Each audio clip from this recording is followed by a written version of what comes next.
Welcome to the Everyday Conversion Podcast. I'm your host, Mark Severcrop, and I am just like you. I'm busy with work, family, kids, church, and a million other responsibilities. And honestly, some days I miss my personal scripture study and prayers. And some days we as a family miss our scripture study and prayer. But I'm trying. So if you're not perfect and living the restored gospel of Jesus Christ, but you're trying, we'll get along great, and this is the place for you. 5 days a week, I'll share a brief episode, often based on the Come Follow Me curriculum for that week that I'm using to have daily conversations with my kids, whether we're on our way to school or on our way home, or if it's real quick before dinner. And you're welcome to use them to do the same with your family or your personal study.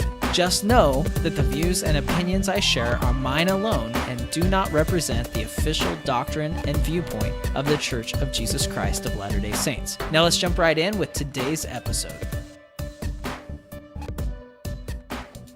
All right, it's that time of the week again. We're going to be reviewing a conference talk from April 2019. And today, the conference talk that I've chosen is by Sister Becky Craven, who is the second counselor in the Young Women's Presidency of the church. And Sister Craven gave a talk titled Careful versus Casual.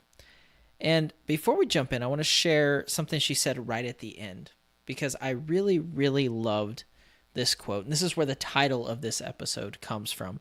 She says, "Although we may not be perfect, brothers and sisters, we can be worthy to partake of the sacrament, worthy of temple blessings, and worthy to receive personal revelation." So I love that idea just off the get-go of this idea of not being perfect, but being worthy. And I think that's hard for us sometimes. You know, I remember when my very first time I got my temple recommend, when I was going to get my endowments before my mission. And I went to see the stake president, and he asked that final question of the temple recommend process. I can't even remember him now, but it's, is there anything else in your conduct which would preclude you from having a temple recommend? That's not the wording, and I would have to sit and think about it to remember it. Wow, I can't believe I've forgotten that. I used to have them all memorized. But I remember looking at him and saying, I'm not perfect. And he looked at me and said, he goes, "I didn't ask if you were perfect." And I think sometimes we get caught up in that. And, I'm opening my scriptures now because I didn't intend to share this, but it just popped into my head as we were talking about it. In section 121, the Savior tells us of all of these qualifications we need to have, like no power or influence can or ought to be maintained by the virtue of the priesthood. And then he lists all these qualifications. And then he says in verse 45, "Let thy bowels also be full of charity towards all men and to the household of faith, and let virtue garnish thy thoughts unceasingly. Then shall thy confidence wax strong in the presence of God." And I know that there have been times, and I'm getting better at understanding this, and this is exactly this idea of being worthy, even though you're not perfect, but to think, because I think individually we're so aware of the things that we do wrong and where we fall short and what our weaknesses are, that the idea of being able to have confidence in the presence of God seems really far-fetched, and it seems hard to do.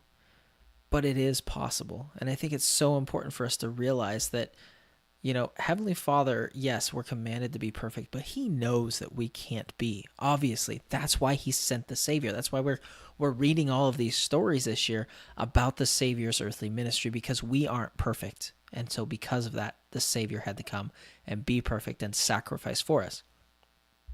But we can be worthy.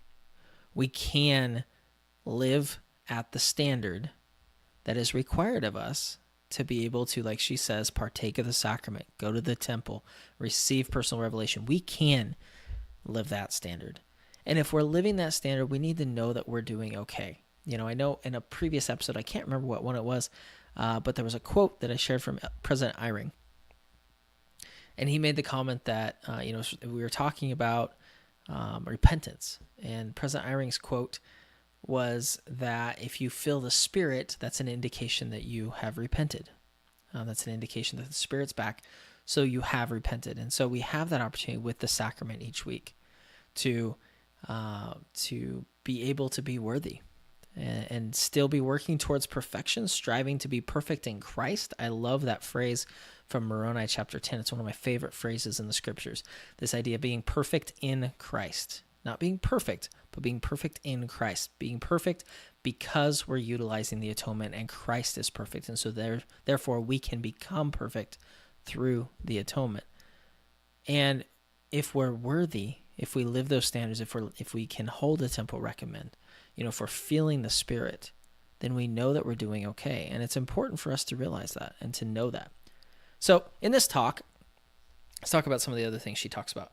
The first is she references the tree of life, the vision of the tree of life that Lehi had and Nephi had. And she makes an interesting observation that I had never realized before. She says, and I'm just going to read what she says, and this is from what she's referencing is 1 Nephi 8, and I'll give you the verses as we go through it. She says, "Consider that the rod of iron and the straight and narrow path, or the covenant path, led directly to the tree of life." And you can find that in verses 19 and 20 of 1 Nephi 8. And she says, "Where all the blessings provided by our Savior and his atonement are available to the faithful. Also seen in the vision was a river of water representing the filthiness of the world. The scriptures describe that this river, quote, ran along the path, yet passed only, quote, near the tree, not to it." And that's in verse 13 of 1 Nephi 8. And I'd never noticed that distinction between, I knew the rod of iron led to the tree of life. We know that because people grabbed the rod of iron and they went straight to the tree of life. But I hadn't noticed or paid attention to the fact that it says that the river ran along and was near to the tree of life.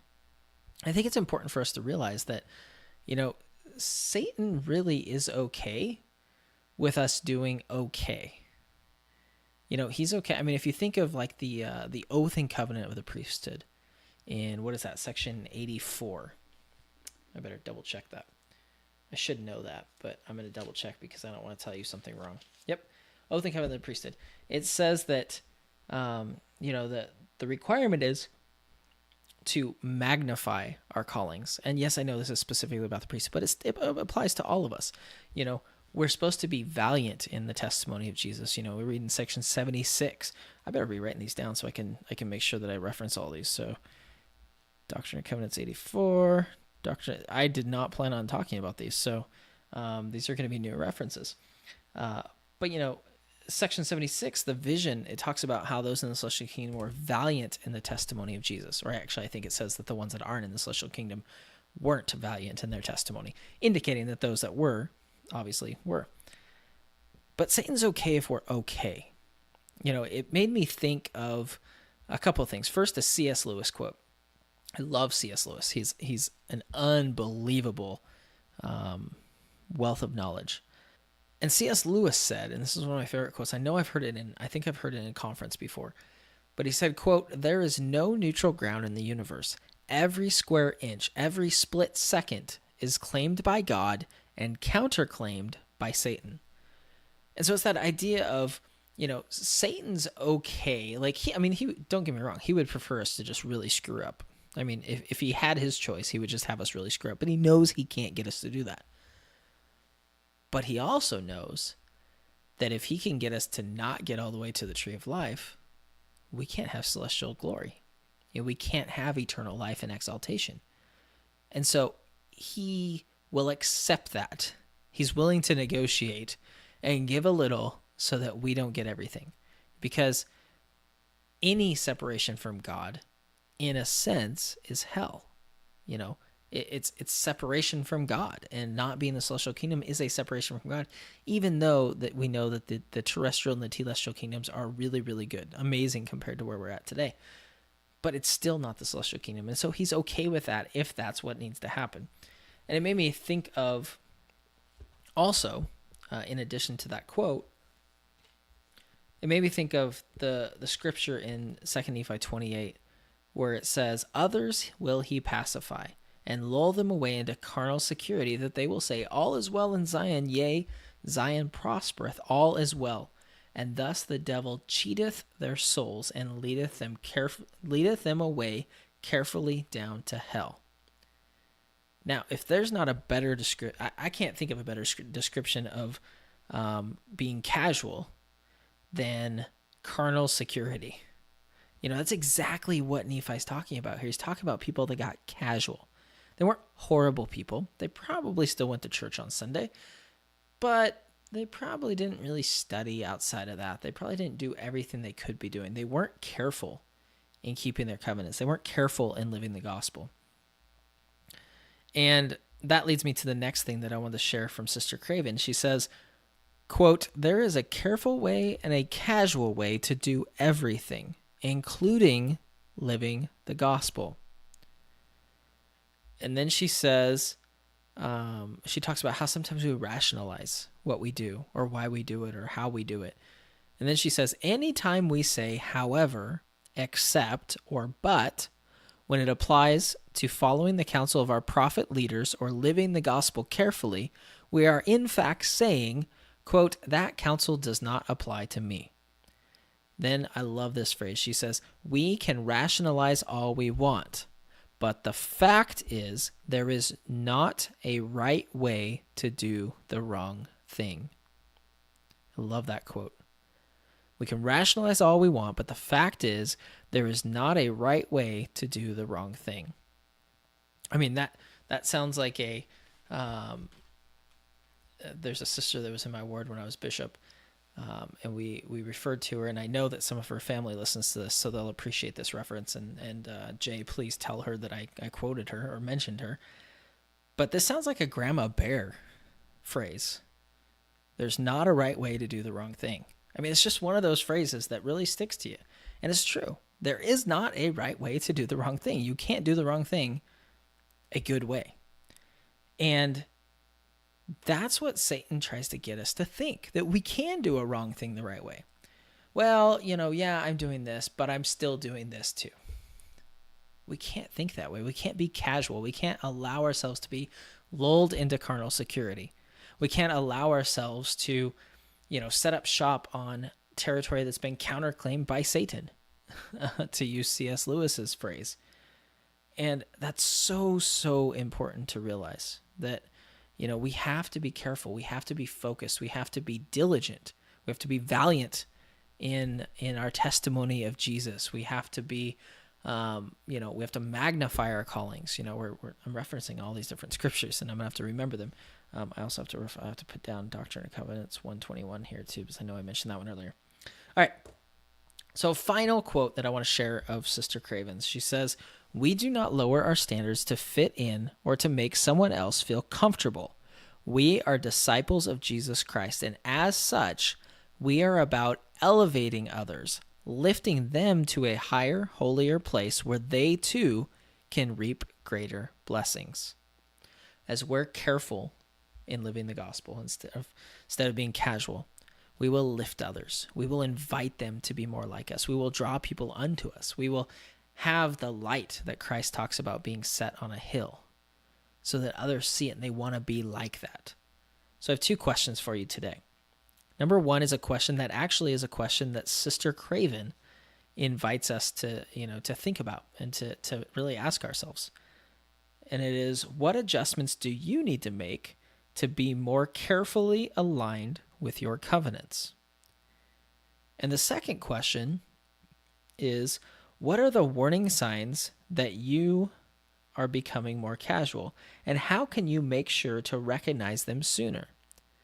I had a conversation with a friend the other day, and he talked about how he felt like he was doing worse spiritually than he had done in quite a while, and he felt like he was in a rut. And I wholeheartedly believe that feels differently for all of us, because we all have different weaknesses. We all have things we're not as good at, that we're not as diligent at doing. For some, it might be personal prayer. For some, it might be scripture study. For some, it might be getting to church every week. For some, it might be, attending the temple, whatever it is. those weaknesses, when we start to slip in those areas, is when I believe we'll start to get to where we're less careful and more casual in living the gospel. So if you can find a way to identify your warning signs, what are the things that start to slip for you? Is it that you, maybe it's that you don't say your prayers in the morning because you're just tired. And then after you do that, then you don't read your scriptures as much. And then you don't do this as much. And then you don't do this as much. Or maybe it's, family prayer.